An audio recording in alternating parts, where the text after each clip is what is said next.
Hello and welcome to Company Culture with Yvette C. Owens, where we explore the behaviors that really far define you than your farther define you much farther and much greater than your marketing materials, how you appear, your branding. It's really how you make people feel, how you leave people feeling that really impacts your influence. And it's a pleasure to come to you to share insights based on my experiences, the experiences of my clients, those watching, those who follow. It's just amazing the impact of how leadership performs and how that impacts how organizations are perceived. And today I wanted to start off this broadcast by talking about being wise as a serpent and gentle as a dove. Wise as a serpent and gentle as a dove, and they must go together.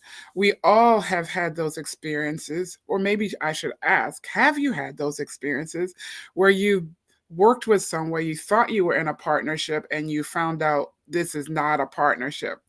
And so they were slivering, and all of a sudden, you thought you were going down the same path together within the same understanding, and then that stinger comes out and they bite you, right? So that is not, and if that's the end of it and that's what's happening, then that's not what we're talking about when we talk about being wise as a serpent and gentle as a dove. Being wise as a serpent means that you are paying attention to what's going on. You're not necessarily being loud in the room. You're not making this over boisterous appearance and this over boisterous impression on people, but you're taking everything in. You're being very observant so that you can then play back what needs to be played back, and then holding within you and processing within you what needs to be processed before you release an opinion. Good morning, good morning, good morning. It's good to see you, Pastor Lydia. Good to see you. So talking about being wise as a serpent and gentle as a dove, that's what leaders who have been created out of adversity really go through. They are wise in their dealings. They are very wise in how they approach situations and scenarios. They look before they speak. They make sure that what they say and how they say it is really allowing to increase and have a longer reputation, a longer sustaining relationship with the people across from them, with the people in that environment with them. When you are just slivering and slivering, disguising yourself as something that you're really not, really going after what you only want, and then you take a shot at the person who thought you who thought you were there to help them, or you were there, you wanted them to help you. That's not being wise as a serpent and gentle as a dove. We cannot leave the dove part out, because being gentle as a dove allows you to be able to have those sustaining relationships. And in the workplace today, we are at a place where we have the great resignation, and that's because people know they have options, and they no longer think that you are the best thing going on in town. They just know it. They know that there's options. They know they're starting to look out beyond this sphere of influence, this place where they thought this is all I have, and they're finding, wait a minute, things are happening in a healthier way over here, and I can now go there. So we want to nurture. I always encourage you to nurture your environment, and that comes with good leadership. And today, I am so happy to introduce Katrice Cornett, who is a tremendous leader. Not only has she been a tremendous leader in the workplace, in education, but in ministry and in the places of where she served in community, and in her music industry, her music experience, her musical field, her music business, even in her business of graphic arts, where she's serving artists of all types, not just musically. So let's welcome Katrice Cornett to the screen. Hey, man. Hi, how are you? Good to you. I'm good. I'm good. Good to see you. Good to see you too. And thank you, Pastor Lydia, for joining. And we invite others to share, and like this so that people know. Um, Pastor Lydia saying good morning to you as well. Good morning, Pastor Lydia. How are you? So all month, Katrice, I've been talking about and interviewing. I'm talking with leaders who were created out of adversity. And I believe, I was thinking this morning, it's like, if you're still a leader and you're still standing, you had to come through some adversity, Yeah, right? absolutely. So there might be some people who are thinking, adversity. Yeah, everybody does that, right? Well, no, because some people turn around and say, yeah, I don't want that. Exactly. Right? So Exactly. before we really jump in, because you and I know we could be in this for a minute because we love talking to each other. Tell people about highlights. Give us the real about you and what you do, and most importantly, why you do it. Okay. My name is Katrice Cornett, and I actually do a lot of things, like Yvette said earlier. But my heart is and my passion is to help people who have been I guess I don't want to say the word rejected, but like not respected in with the dreams that they have and the business ideas and the goals that they have, because they don't either look like what the industry wants them to look like, they don't sound like it, or their ideas are a little orthodox, unorthodox. They're not trying to flow and go with the regular grain. And so I found that my market is those type of people. Even when I wasn't sure what my market was, God just those type of people just were always attracted to me. And I didn't understand it until I really started developing my business plan, which you helped me do, and understanding like what my purpose really was as a leader, as a business owner, as someone even in the business world. Like I was in the educational field. I worked for Atlantic City Board of Education for over 27 years. Was blessed to retire in 2019 in the special education department, and even there I had to create. I was the first not the first special education secretary that they had, but I was the first one that they had, the way they developed that office, that position. And so even there I had to create, and I learned that a lot of times people just don't get that things don't work the way they think, especially leadership. Like the people who are over you, like your employer, your supervisors, your administrators, they don't get that things don't work the way they see it or they wrote it down on the paper, and we might have to tweak this a little bit. And so that's just my gift, to understand how to tweak things to work so that everyone is included, because everyone has a purpose. God don't make no junk. And so if you're here on this earth, and if you're here and you're still breathing today, you might not know exactly what your purpose is, but you have one. And so everyone has a purpose. And what I have found is that in business, in music, in entrepreneurship, that people already have a mind made up of what it should look like. And if you don't fit that mold, you're just not even sometimes going to get a conversation from the places and the things and the people that you're trying to accomplish. And so you have to figure out how to either create something that is going to allow you to be the person that you were born to be and do what you were born to do. Or sometimes you kind of like, just some people, like you said, conform, and then they figure out, I don't really have to do this. I can do it a different way.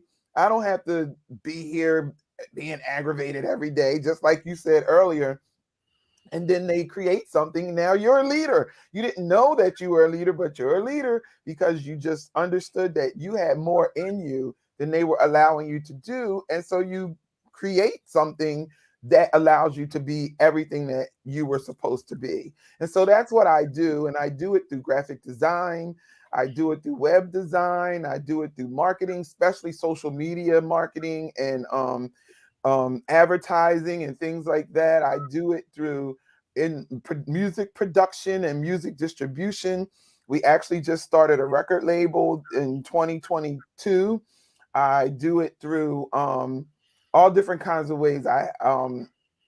My business even was charged with adversity during COVID because of the type of customers that I service. We had to expand in a way I never thought that I would. And so now we even do t-shirts, but I had to keep food on the table. And so, doing the graphic designs and the web designs and promoting the artists wasn't happening during COVID because nothing was moving. Nobody was doing shows and stuff. So we expanded. So now we even have graphic designing t-shirts under our hat with my graphic design business. And so God, I mean, I don't know. I just think that a lot of times when leaders are created out of adversity, it's not because you wanted it to be that way, but because you just did what you had to do to make things work. And you just find that, oh yes, this is what I really should be doing once that happens.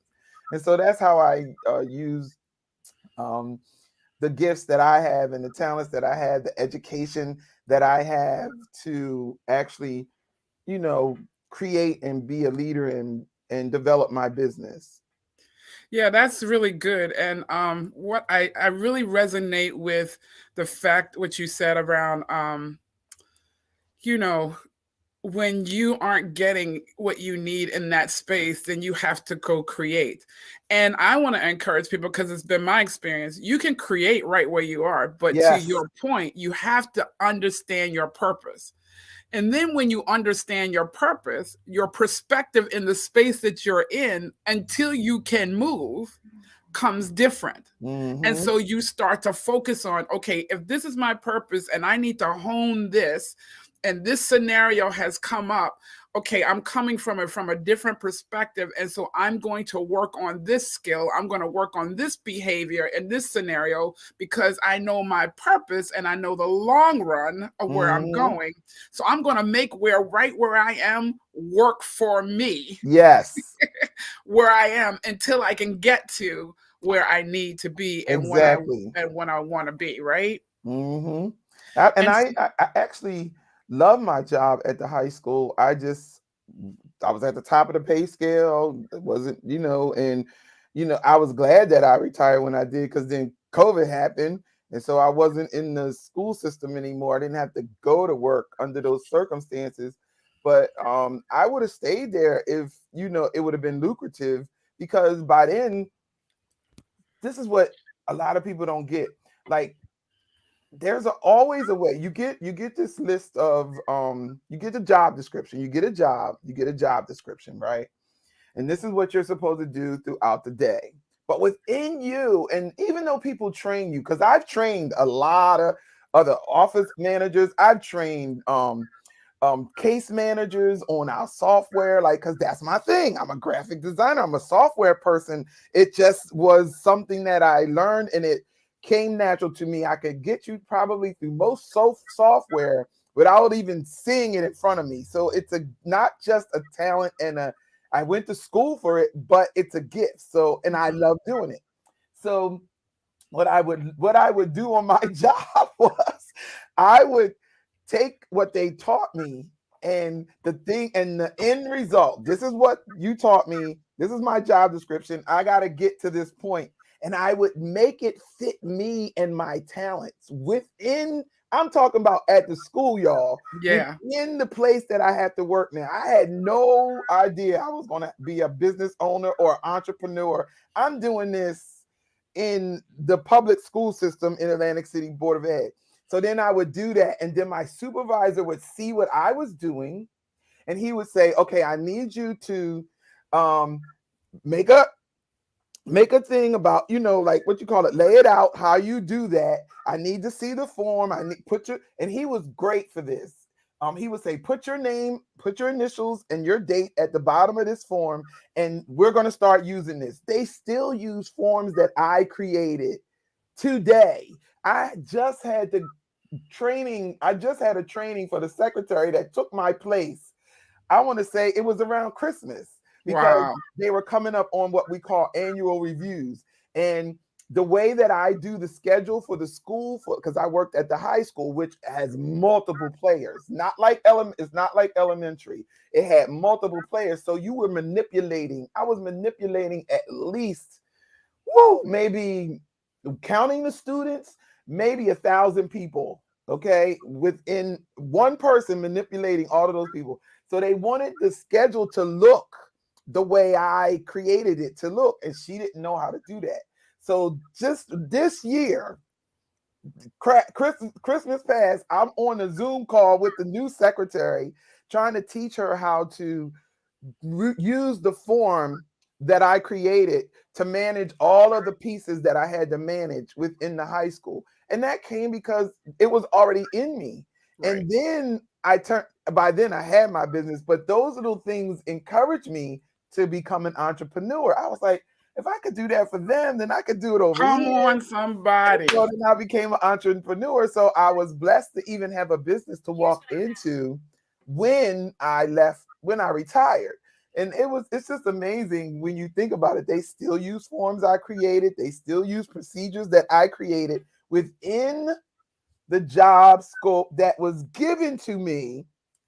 So yes, I have a box and I have a window that I have to work in, but I was still able to be me and the creative person that I am, and use those skills to even advance in that position, which That's I so think good. so awesome. Yeah. That is so cool. good. That is Yeah. so good. So even though you've made up in your mind, you may be a person who've made up in your mind, this is maybe a toxic environment, or my leadership is not a good leadership and I need to get out. Work where you are for your purpose, because it will help you get to where you need to be. And you may have, and people talk about, people leave their jobs or their places of employment long before they walk out the door.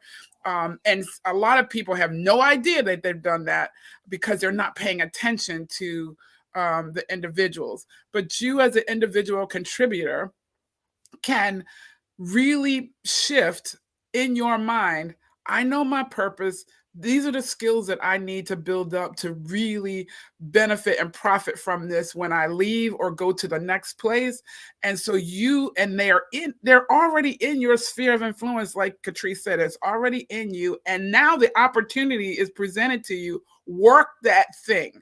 Now, on the flip side, I encourage leaders, you need to know your people. Yes. And know their gifts, and let it be a win-win situation. Let it be a win for your organization and a win for the individual, because then everybody benefits. So if there's something that's in them, figure out a way to use it for your benefit and the benefit of the organization. Not use it in a bad way, but allow them to expand, allow them to learn, allow them to grow, allow them to use that gift, right? So tell us more about, and I just wanted to make sure the audience understood that you retired a few years ago, and you've left a legacy. Yes. And one that's so strong that people are still reaching out to you in that environment to say, we understand the expertise that you have and what you contributed to this environment. And she was in the Atlantic City school system down in New Jersey. That in itself is amazing. So talk to us about legacy and how to make sure you're presenting yourself as much as possible and doing and showing up, to your point, as authentically as possible, so you can leave a legacy that people know that one can't be replaced. Yeah. Well, what I like, first of all, what I learned is that there's only one me. There's only one you, people. There's only one. People say, like nowadays it's hard to tell because social media has everybody thinking they got to look a certain way, act a certain way, got to be a certain way, all of that kind of stuff. But there's only one you. And whatever you have to offer, you like every chance I got, I was in whenever there was a training for some new software, once they found out who I was, they were sending me because they knew not only could I learn it, but I could give that information back out to somebody else. I was able to train people in what I learned. So they got two things. They don't have to keep paying people to come in and train us. And, now somebody in our organization has the skills that we need. So, they would pull me that's how I became a trainer as well.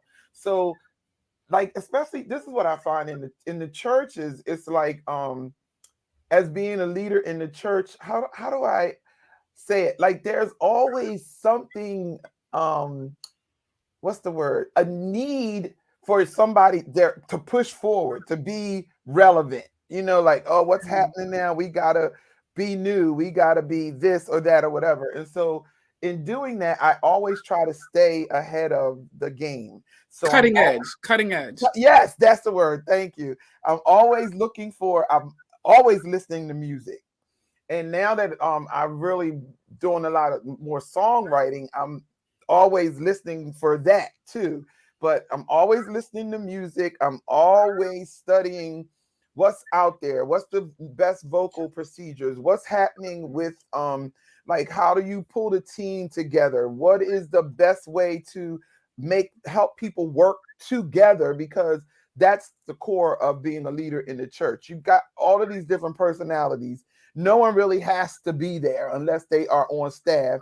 And so a lot of times you get people who, don't really know how to or want to work with other people. How can I make this interesting for them? So you kind of got to stay fresh. You got to keep your mind alert. You have to be aware of what's going on around you, not just in your environment, but in other people's environment too. You have to understand that people are your business. I don't care what your business is. If people aren't coming to it, if they aren't spending their money at your shop, if they aren't knocking down the door for your insurance to get insurance with your own company, you have no business. Right. People are your business first. And so it's like you have to understand different behaviors. And it took me a minute, especially in the music industry, to get that everybody doesn't have the same passion that I have. That's not their job. It's my job to be passionate. It's their job to receive what I have to give. And so I had to stop expecting people to be where I already was and be the leader that I needed to be to pull them up to a whole different place. So to answer your question, it's staying on you.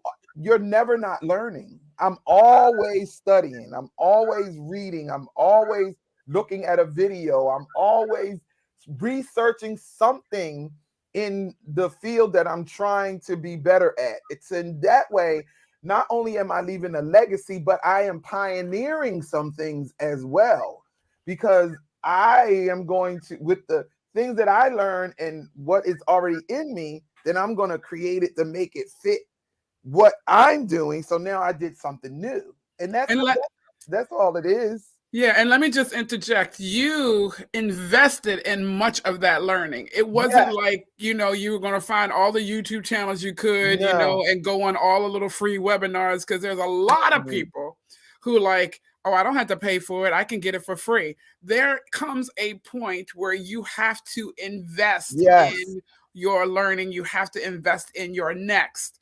And you did that. I mean, there is a place for once you understand that, and you can do those free things, but you continue to invest in your learning. Yeah, I'm always investing. I have no problem with taking a webinar. I was sharing with Yvette over COVID. I was like, if I get on another Zoom, I'm gonna be zoomed out. Like it was just because there was no other way to meet, But I go to workshops, I go to classes, I take different things. I'm in class now, a Bible class I'm taking now, which is going to help me with the leadership that I do in churches. Those types of things. There is, how can I say it? There is it's like when my kids were growing up. When we would go out, I would make them, if they didn't have money to pay for their own thing, they couldn't get it. You respond different when you make the investment in yourself opposed to someone else giving you something. It's a whole different attitude that comes with that. I spent this money, I'm investing this time, money, time, whatever it is, energy. And so I'm going to make this work the best I can. You're not going to waste your own time. You're not going to waste your own money. 90% of the time, you will not do that. Sure, there are people out there that will, but you're not going to waste your own money. You're not going to waste your own time. And you're not going to waste your own energy. So once you have invested in that, then you're committed to it. And a lot of people don't have that commitment value because you can just get anything, like you said, on YouTube for free or whatever. So when they come to your organization, they don't understand the purpose of commitment and what it really means to stick things out. They don't get it. Right. So let me just, because I know we're winding down, but I wanted to, because when I think of you, you have persevered year after year. So talk to the leaders who have been in this thing, whatever their thing is, for a long time, and talk to us about how you continue to press and what you do in that press to see the manifestation of what you're pressing towards. That's a good question. I have a great support system, number one. My family, the people that I surround myself with, I'm sort of like that person who, my circle is very, very small. But they have been with me through every idea, every invention, everything. I'm like, we're gonna do this. They be like, okay, you know what I mean? Like, I have a great support system, number one. So they won't let me quit. But then when I feel like I need to quit, I get that off. I quit. I'm done. I'm not doing this anymore. I verbalize those feelings. Mm-hmm. I say it out loud. You know why? Because it's just how I feel at that time. It's how I feel that month. It might be how I feel for 6 months, and I might not do anything in that arena or this way or that way, but support system is, if you are not surrounded by people who are pushing you and encouraging you, and if you're doing this alone, it's hard. Mm-hmm. You need a support system, and you need to trust. Trust is important, and delegation is great. And the other thing that is important is allowing people to feel like they are a part of what you are doing. So once they come on board and you know that they are with you 100%, and they might not always be right and always do exactly what you want them to do, but you know in your heart and in your mind that they have your back, and give them something to do that makes them feel like they literally are a part of your creation, right? A part of your business, that you cannot, if they don't do this thing, you just can't do it.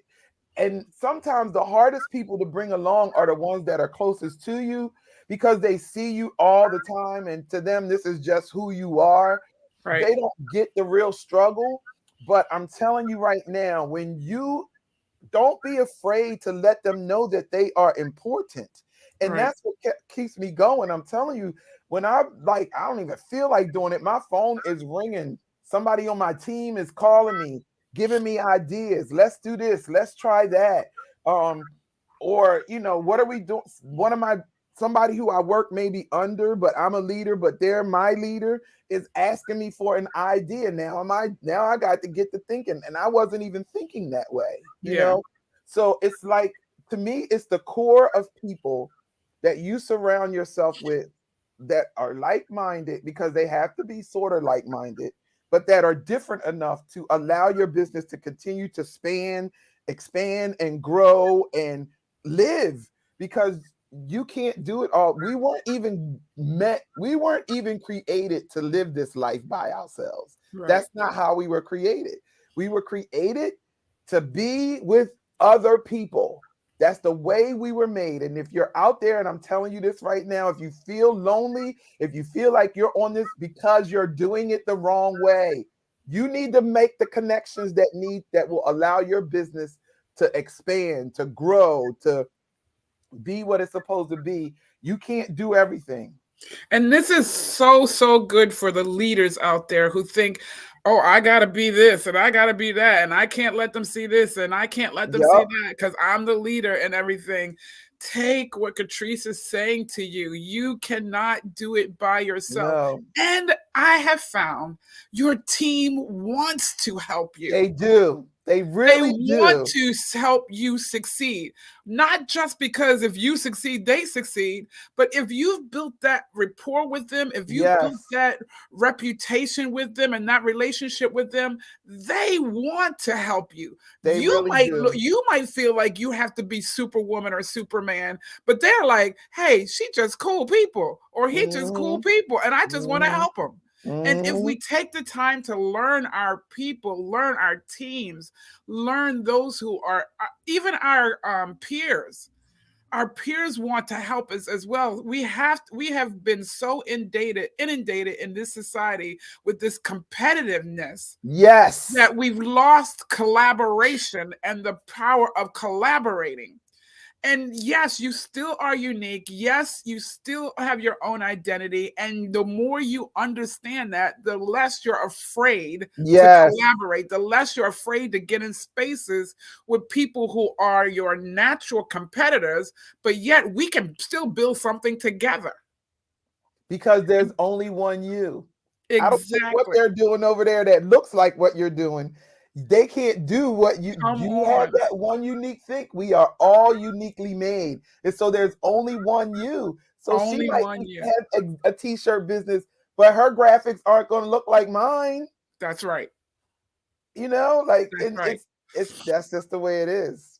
So tell us what's coming up for you. Tell us. I know you got so much. You were looking at the comment or? Yeah, no, I was saying, oh wow, what's coming up? Yeah. Oh yeah. Tell us what's coming up for you. You are doing some phenomenal things. This is not just my sister in Christ or my sister in business, but this is my blood sister who I'm exceptionally proud of. So tell us what's happening in your space, what's coming up. And give us the highlights because I know you got a lot of things coming up. But you can give us the big thing and then what's in the media or just tell us whatever you want to tell us. I actually am working on getting my products together because I have a virtual event coming up Saturday, which is early morning tea with Pastor Lydia Ford, who is on here, and I will be administering praise and worship, but I also get to vend, which is cool. So I'm gonna be vending some t-shirts, and you guys see my crochet earrings. This is a business as well. And so I'll be vending some crochet things. And then Friday night I am one of the leaders for Davis Tent, New Jersey. Friday night we are doing that. You can go check it out on Facebook. All the information is there. Musically, we are building our record label. We started it in 2022, and we are looking for artists from the age of 35 and up who want to either leave a legacy in music, or because I can do it all. We can produce you for radio, whatever, if that's what your thing is. We have those connections too.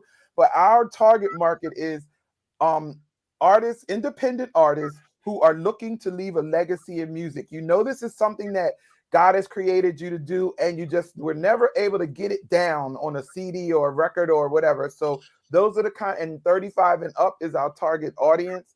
What else? My business is actually growing. We do graphic design and web design, social media design, but that's the main thing for us right now. We are concentrating, and we have an opportunity to maybe get a radio station. So internet radio station. So we are looking into that to see if that's something that we want to do, because my partner and I are both retired. So we're trying to really be retired.